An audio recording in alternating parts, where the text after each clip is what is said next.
Assalamualaikum warahmatullahi wabarakatuh. Selamat berjumpa kembali di mata pelajaran sejarah Indonesia. Untuk kelas 11 kali ini kita akan masuk ke materi yaitu dampak kolonialisme dan imperialisme. Dampaknya untuk siapa? Untuk Indonesia dan juga untuk penjajah.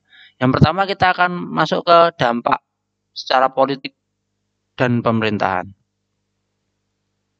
Bisa kita lihat di dampak politik dan pemerintahan pada masa kekuasaan VOC, masa pemerintahan Daendels dan Raffles serta masa Hindia Belanda itu pasti ada perbedaan ya. Yang pertama kita akan masuk ke masa kekuasaan VOC. Ya, kekuasaan VOC, pengaruh VOC di Indonesia diawali dengan kedudukan mereka di Batavia. Dalam perkembangannya VOC turut campur dalam kehidupan kerajaan-kerajaan lokal. Jadi VOC itu setelah mereka menanamkan pengaruhnya, kemudian mereka mulai ikut campur, ya. Mereka campur tangan dalam urusan kerajaan, jadi pemilihan raja dan sebagainya itu mereka ikut campur tangan. Kemudian mereka melakukan penguasaan terhadap raja-raja pribumi yang lemah. Raja-raja pribumi yang lemah mereka kuasai. Kemudian mereka melakukan adu domba terhadap masyarakat Indonesia. Makanya terkenal dulu ada namanya David et Impera yang dijalankan oleh VOC, yaitu politik adu domba. Itu memecah antara orang-orang Indonesia atau orang-orang Jawa, orang-orang Madura, Sulawesi, Kalimantan dan sebagainya supaya mereka bisa dikuasai oleh VOC seperti itu ya. Kemudian yang kedua masa pemerintahan Daendels. Itu berkuasa selama 3 tahun. Dalam waktu 3 tahun ini Daendels mengangkat banyak sekali penguasa pribumi yang mau bekerja sama dengan dia. Jadi orang-orang yang mau bekerja sama dengan Daendels itu kemudian diberikan kekuasaan. Nah, itu politik seperti itu. Nah, jabatan itu apa ya? Akan hilang ketika Daendels nanti juga hilang kan seperti itu. Nah, contohnya ada beberapa hal yang dilakukan Daendels yaitu pertama membagi Pulau Jawa menjadi 8 karesidenan. Ya, kalau kalian lihat di plat motor itu kan ada itu karesidenan Semarang dan sebagainya. Itu merupakan pembagian-pembagian yang dilakukan pada masa pemerintahan Belanda.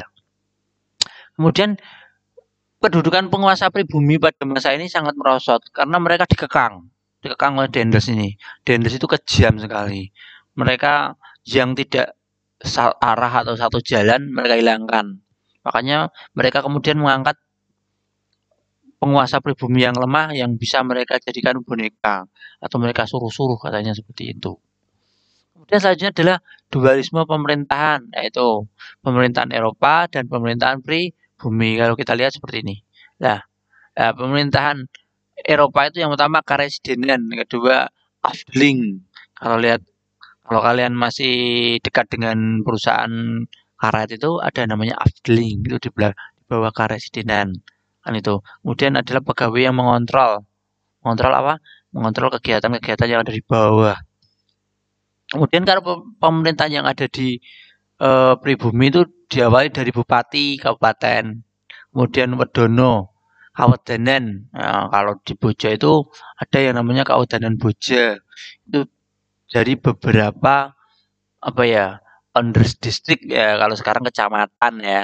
Nah, itu ada Kawedanan Boja ini membawai 3 kecamatan yaitu Singorojo, Boja dan Limbangan kan seperti itu.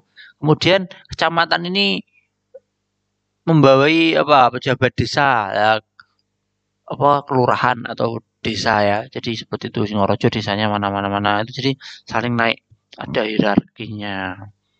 Lanjut, kemudian selanjutnya adalah pemerintahan Raffles ya, ini yang sangat terkenal. Kalau kalian mendengar kata Raffles itu kalian akan mendengar nama bunga, yaitu Rafflesia arnoldii yang ditemukan oleh ini Thomas Raffles ini beserta asistennya yang bernama Joseph Arnold. Jadi Raffles itu membagi Pulau Jawa menjadi 16 karesidenan, banyak sekali. Kemudian melakukan pembaruan dalam bidang ketatanegaraan. Walaupun sangat singkat, Raffles itu memberikan banyak pengaruh. Kemudian dia menghapus ikatan feodal, ya. Ikatan feodal di Jawa itu dihapus. Nah, kemudian dia memberikan hukum, kepastian hukum bagi masyarakat. Walaupun dia orang penjajah, tapi dia juga melakukan perbaikan. Yang pasti dia merintis kebun raya Bogor, kemudian tadi bunga Raffles itu. Kemudian dia menulis buku yaitu History of Java atau buku cerita tentang Jawa. Lanjut, kita akan masuk ke dampak secara ekonomi. Nah, secara ekonomi, pada masa kekuasaan Fox, ini juga VOC atau Fox, kemudian Dendels, kemudian Raffles itu hampir sama. Yang pertama, dampak ekonomi pada masa ini sangat erat kaitannya dengan praktik eksploitasi ya pasti. Namanya penjajahan itu pasti terjadi eksploitasi yang sangat besar. Kemudian terjadi monopoli perdagangan ya, harganya bisa diatur sedemikian rupa oleh VOC. Pokoknya kudu ngedol ning VOC, kalau ndak mau ngedol ning VOC barangnya disita, orangnya dibunuh kan itu. Nah, kemudian pada masa Dendels ini ada beberapa hal, yaitu adanya perubahan status tanah menyebabkan petani wajib membayar pajak penjualan hasil bumi. Jadi pajak yang diberikan itu sebenarnya ringan, tapi sampai bawah karena banyak korupsi dan sebagainya itu menjadi tinggi. Pajaknya bisa lebih dari 20 sampai hampir 50% mungkin kalau sampai di pertanian seperti itu. Karena apa? Karena adanya praktek-praktek yang disebut dengan KKN itu. Makanya sampai sekarang masih ada karena akarnya memang akar dari kolusi korupsi dan nepotisme itu sudah ada sejak zaman VOC, sejak zaman pemerintahan Hindia Belanda itu sudah ada. Kemudian masa Raffles, masa Raffles tadi, kemudian masa ini maaf, pada masa ini, pada masa Raffles tadi, ya kalian bisa lihat, ini, bisa lihat kembali maaf, bahwa dampak ekonominya itu sebenarnya sama, sebagian besar sama karena terjadi eksploitasi yang sangat besar.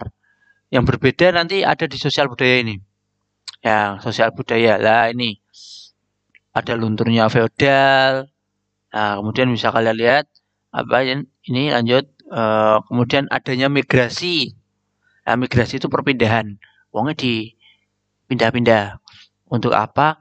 Untuk meratakan jumlah penduduk.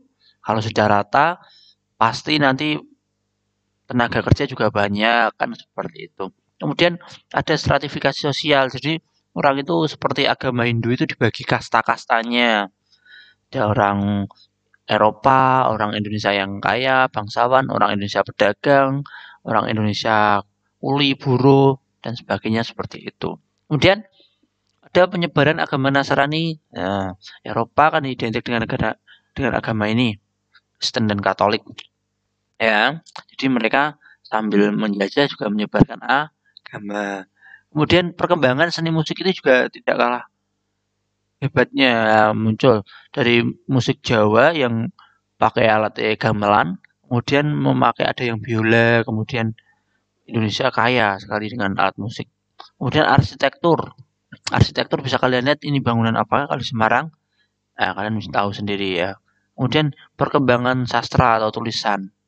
Kemudian perubahan gaya hidup yang sampai sekarang masih berkembang. Sekarang orang-orang Indonesia itu cenderung gaya hidupnya seperti orang Eropa, orang-orang Barat.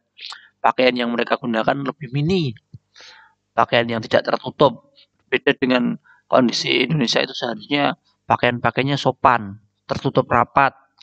Unggah-ungguhe kurang nek sakniki yo. Makanya ke depan kita harus lebih baik lagi kan itu. Kemudian di bidang pendidikan ini banyak hal. Orang-orang Indonesia boleh sekolah. Orang-orang Indonesia boleh sekolah. Ya, sekolahnya di mana? Sekolahnya kalau orang Indonesia itu hanya sekolah dasar saja. Nggak boleh sekolah tinggi-tinggi. Nah, ini kalau orang kolonial itu sekolahnya banyak ini. Nah, ini kalau orang pribumi contoh sekolahnya ini taman siswa. Di sekitar kita ada. Memang taman siswa itu sudah bergerak di bidang pendidikan. Nah, kemudian ada Muhammadiyah, kemudian ada pondok dan pesantren. Nah, itu adalah sekolah-sekolah yang ada di Indonesia yang didirikan oleh orang-orang pribumi. Sementara sekolah kolonial ini ada Everest School, Tweed School, kemudian ada HIS, ada MULO, AMS, HBS, dan sebagainya. Itu yang mendirikan adalah orang-orang Belanda. Lanjut.